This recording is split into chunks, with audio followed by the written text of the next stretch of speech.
دو قسم کے لوگ پائے جاتے ہیں، افراط والے بھی ہیں اور تفریط والے بھی ہیں۔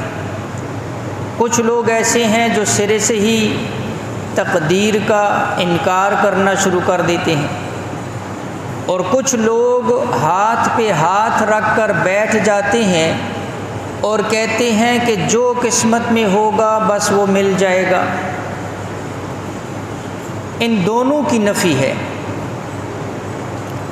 اس لیے علماء نے لکھا کہ تقدیر اور توکل کا مطلب یہ ہرگز نہیں ہے کہ آپ ہاتھ پہ ہاتھ رکھ کر بیٹھ جائیں اور یہ کہیں کہ بھائی جو قسمت میں ہوگا، جو تقدیر میں لکھا ہوا ہے وہ مل کر رہے گا۔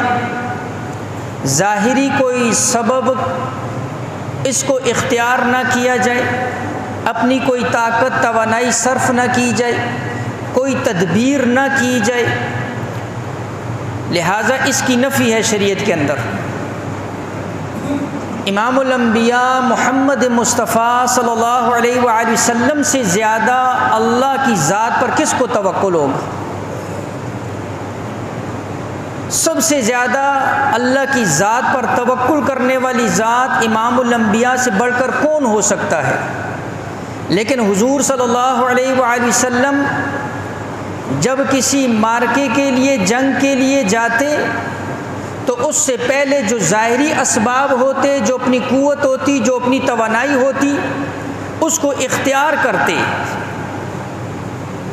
اور اس کے بعد اللہ کی ذات کے اوپر توکل کرتے، اسباب کے اوپر بھروسہ نہیں کرتے۔ نظر ان کی اسباب کے اوپر نہیں ہوتی تھی، نظر اللہ کی ذات کے اوپر ہوتی تھی، لیکن اسباب ظاہری جو ہوتے تھے اس کو اختیار کرتے تھے۔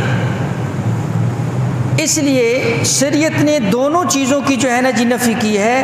ہم افراط اور تفریط کو نہیں سامنے رکھیں گے، بلکہ شریعت نے ہمیں یہ بتایا کہ آپ ظاہری اسباب کو اختیار کریں اور ان اسباب کو اسباب کے درجے میں رکھتے ہوئے بھروسہ اللہ کی ذات کے اوپر کریں۔